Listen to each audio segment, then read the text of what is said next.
us to meet, isn't it? Yeah, so 2 years ago we did a gig for him at his open mic, and we met, and ever since then we've done lots of gigs together. And I have to say, he's both a gentleman, a scholar, and someone who's actually genuinely hilarious. So, ladies and gentlemen, if we could have the biggest round of applause we've had this evening for our wonderful headliner, Mr. Matt Roseblade.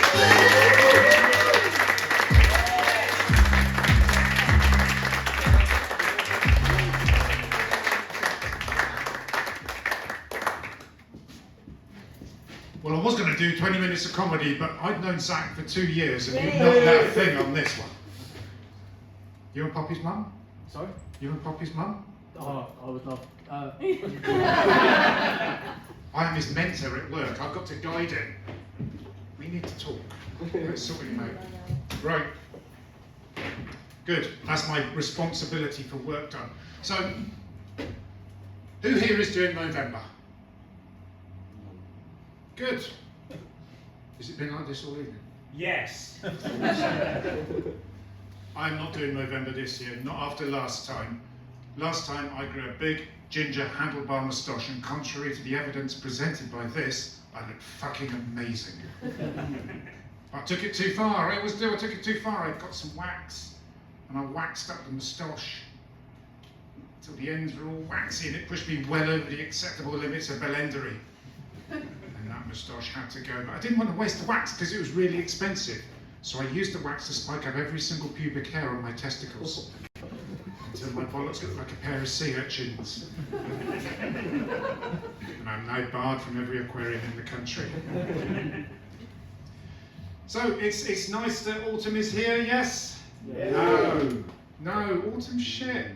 Autumn ponces around at the arse end of the year with its mellow fruitfulness bollocks. All is just stuff turning orange and then dying. Until it kills a particularly orange thing, it can go and fuck itself. I like spring. Spring's a proper season. Spring is all new life spurting forth. I like a bit of spurting forth. Sorry for that deeply unpleasant mental image. I love spring. Only bad thing about spring is tomcats. Because we've got lady cats. And the tomcats come in. Hello, lady cats. But you see, our lady cats have been spayed or neutered or whatever you call it when you sew their fannies up. I don't know, I'm not a vet. And so in a fit of sexual frustration, tomcats spray the kitchen with piss-smelling musk. Fuckers. I love my cats, but I don't really love them. I mean, they provide emotional support, but they also provide dead birds, live rats, and quite recently an £800 vet bill. So, fuck off. And I love pets, I love animals, but objectively, they are a bit shit. I mean, you can't milk them, you can't eat them, you can't, leave them in charge of your children. They provide no useful function other than emotional support. And they're really good at that. They're really good at providing emotional support for lonely people, but so does wanking.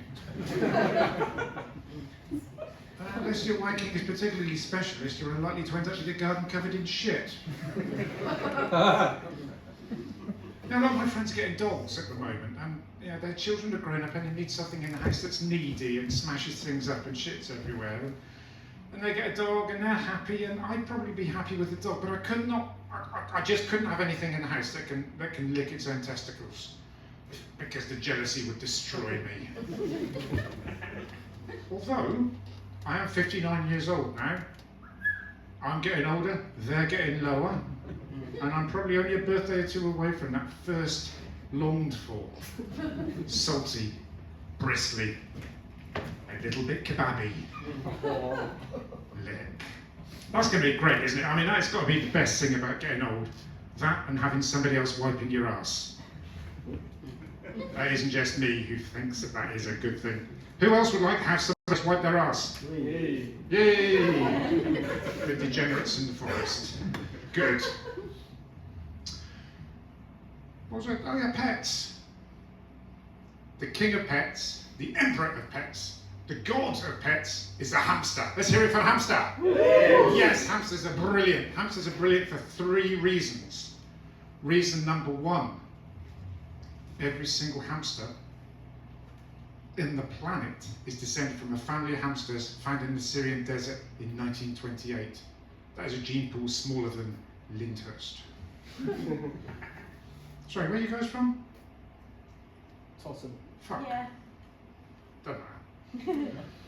I was going to do Tottenham, but I figured that would be a risk. Number 2. If you trick a hamster, persuade it with treats, nuts, snacks, and persuade it up your ass, it will transport you to sexual nirvana, allegedly. I don't know, I'm not a vet. And number 3, hamsters die really easily. Now, except that's really bad for the hamster, but as the parent of young children, it's really good that the hamster's death introduces your child to death so that they are braced and ready and they understand death when a loved relative dies. I'm really sorry, but Grandma has died like your hamster did. You didn't clean her out often enough and she shat herself to death. Or I'm really sorry, but Grandpa died just like your hamster did, deep in a man's ass.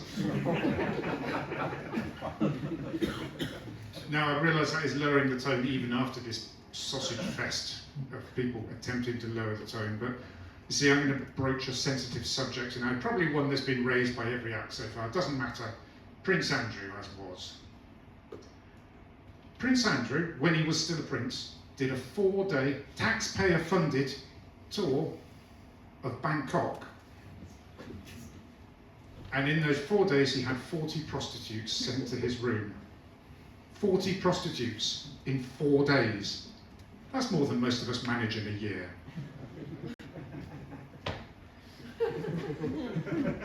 But it's 2025, nearly 2026, we should not be using the words prostitute. We should use the correct expression, which in this case is children. You see, you laughed. In Wickham, they went, ooh, like they would forgive Prince Andrew. In red cars. So, I genuinely used to do favours for the royal family. Not Andrew. I grew up in a little town in Gloucestershire called Tetbury. Anyone heard of Tetbury? Yeah. Yeah. What's Tetbury famous for? I have no idea. You have no idea. Tetbury is just like any small market town. For hundreds of years, there was nothing going on except alcoholism and incest, the usual country activities. But in the early 1980s, Prince Charles, as was, bought the Highgrove estate, and it's right on the edge of town. And Highgrove became a big local employer. Mates of mine that I went to school with, they work there, still work there now. We'd see Charles in the town. Later on, we'd see Diana. Later on, we'd see the boys. And Tetbury and Highgrove got a really close relationship. And I should just as an aside, I'm talking about my hometown. I'm slipping back into my Gloucestershire accent. I've lived on the south coast for 30 years, but I found that if I talk with my Gloucestershire accent, people think I am going to fuck a lot of animals. I am not. I hardly fuck any these days. I'm not a vet. So, you know, Charles is into nature and that. When he was restoring ponds on the estate, well, he wasn't doing the work. It was mates of mine from school. They were digging the holes for the ponds and filling them with water, because that's pretty much all we learned at our school. And then Charles said that he needed some amphibians for the pond, some frogs. And they said, well, what you want to do, you want to go and see Matty Roseblade, me, because he is the Frog Lord. And I fucking was. They called me the Frog Lord at school, amongst other things. I was the Frog Lord. Because what happened, right, was that I dug a pond in our dad's garden, and we needed frogs, and I saw Attenborough on the telly, and he said on warm, wet spring evenings, frogs go out looking for other frogs for some frog sex action. I'm paraphrasing a bit. And so I did that. Went out on a warm, wet spring evening, and I found a load of horny frogs, and I put them in a bucket. So strictly speaking, I wasn't the Frog Lord, more of a frog cock blocker. But that's not a nickname anybody wants. But it worked. We had a pond full of frog spawn, so my mates came around from Highgrove, scooped up a couple of buckets, took them off to Highgrove. Next morning, phone call off Charles's secretary, he was a bloke, that confused me. Mr. Roseblade, thank you so much for the frog spawn. We're going to be doing more ponds, so can we rely on your support next year? Fucking right, yeah, of course, yeah. Next year, same thing. Frog spawn, buckets, phone call off the secretary, thank you, Mr. Roseblade. We'll be looking to do it for a 3rd year. Did you know that if you supply to the royal household for 3 years, you can claim to be a supplier by royal appointment?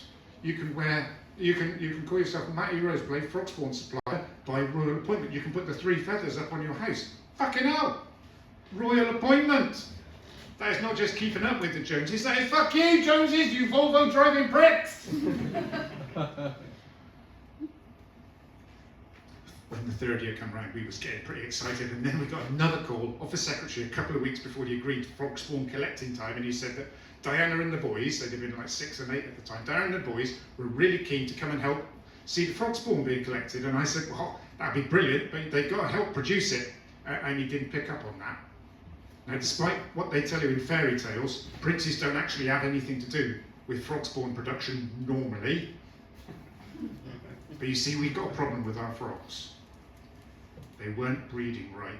Now, you know how frogs breed, don't you? Oh, fucking hell. Every day's a learning day.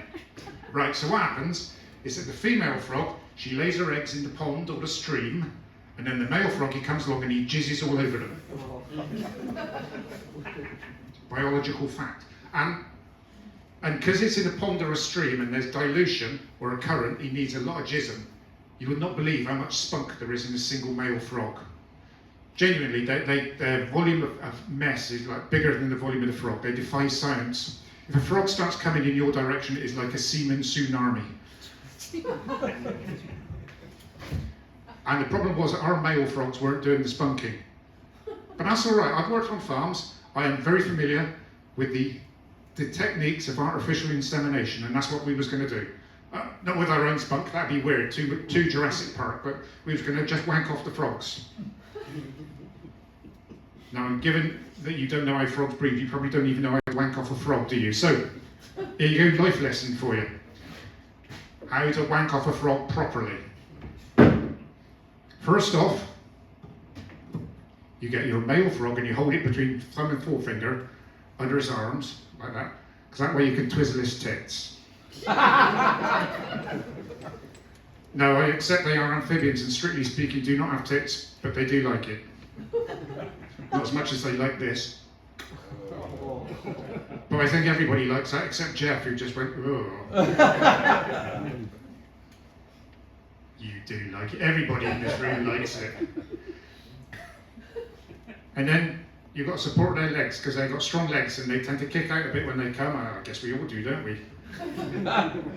Poppy's mum does.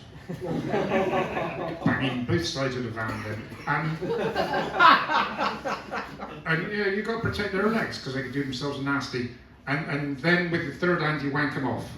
Now, even in rural Gloucestershire in the 1980s, it wasn't that easy to find someone with 3 hands. So on the very enthusiastic recommendation of our dad, I got my mum to do it. Because as he always said, the family that wanks off frogs together stays together. And that's what we was going to do when the princes come round. And we gave them a frog each. And we was holding the frogs and they was doing the wanking, because they're royalty, and that's, you know, throughout the seigneur, they get to do the wanking. And that was a mistake, because boys will be boys. It didn't take them 10 seconds to discover that then frogs could be used as spunky water pistols. And before we could say, please do not do that, your Royal Highness, we was all covered in jizz. We looked like Country Life does Bukkake. We got them filling buckets with spunk, and they were pretty good at that. That's boarding schools for you, I guess. I offered Diana a frog, and she was really lovely about it, and I've met her several times, and she is properly lovely, and she just said, I can't, because if you want to be the princess of all our hearts, you can't be photographed by the paparazzi wanking off a frog. And besides, she said, it reminds me too much of home.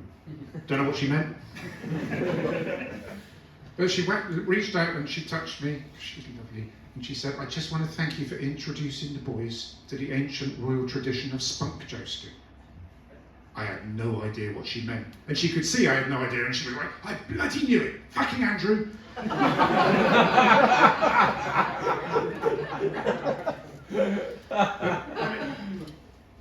Big picture of the scene. It was a beautiful spring afternoon. The sunlight was coming through the trees. There was the happy cries of laughing, playing boys, the ecstatic ribbit of ejaculating amphibians. And those boys, they're grown up now. They're sundered. They're apart. They don't speak. And I just wish that they had remembered back to that afternoon that they spent with their mother and the wanking frogs. And maybe they even remember me, the man who taught them the best way to toss off an amphibian. And this is, if you're ever required to do it, Just put a little twist in your wrist, and that puts some spin in the spunk, rifling, and it goes much further. And genuinely, that's actually a transferable skill if you're wanking anything off. If you ever need spunk accuracy, because no one wants their night ruined by errant ejaculate, so if you've got to do some targeting, twist. And I like to think that boys remember that. And you've already arranged a competition between the two, haven't you? Good. My mentoring is done. I think it would be really good for the royal family and really good for the country. We would all get behind if them two boys were on live television with a massive bucket of horny frogs, and together they worked as a royal team to fill a big royal barrel full of frog spunk. We'd all watch that, wouldn't we? Yeah. We would. And I think it would be a move that would unite the whole nation, if not the whole planet, if those boys worked together, filled that bucket with spunk, that barrel with spunk, and then used that royal barrel to drown Prince Andrew. Because that's a proper royal tradition, isn't it? Killing your relatives. I'm probably going to wrap up. Oh no, I've got loads more time. Fuck you. I'm genuinely pleased with myself. I did a very brave thing today. I went to the tip. No, seriously. Brave. Tips are fucking scary. Tip men are fucking intimidating. They glare at you the whole time, and if they catch you putting something in the wrong bin, fucking hell, you're in trouble now, because you've got to fish it out, you've got to walk across the car park, the grown-up version of walk of shame, like if you, I don't know what I'm doing. It's like when you're at school and you've got to do PE in your pants. It's the same sort of level of humiliation, and put it in the right bin. Doesn't matter.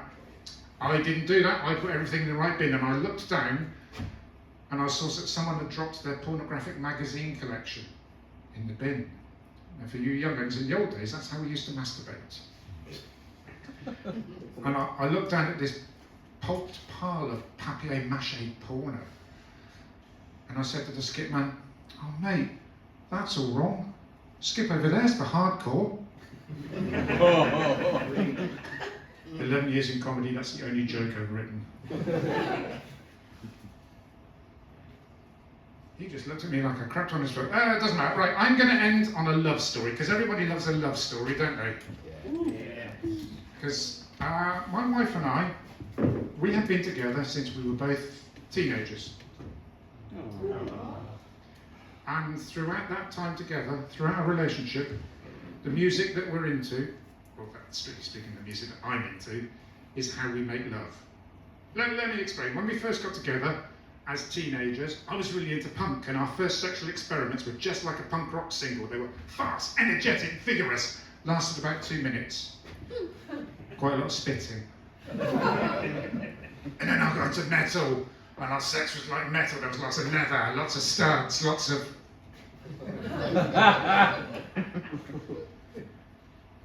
Now, that story tends to split the room. Not just the room. Despite my appalling sexual technique, she decided I was the one. I'd always known she was the one, but she decided I was the one, and it was fabulous because we got married, we had children, we bought a little flat together. It was just the best time of my life, except for the sex. Sex was awful. And that was all my fault, because I got into progressive rock music, prog rock, and our sex was just like prog rock. Went on far too long. Sounded fucking awful. I'd always needed a very long solo to finish. Ladies and gentlemen, just recently my wife and I have rediscovered the love. We have rediscovered the passion. We have rediscovered 90s warehouse rave. Because sex at 59 is just like 90s warehouse rave. It only happens at weekends. It's quite often cancelled at very short notice. By somebody dressed as a policewoman. But most of all, sex at 59 is like 90s warehouse rave. It's because the party doesn't start until the pills kick in. I've been Matt Roseblade. You have been a lovely audience. I'm going to hand back to Joe. Yeah, is he gone? No.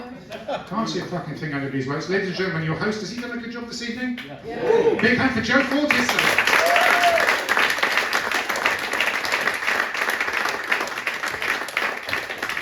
The headline of Matt Roseblade, thank you so much.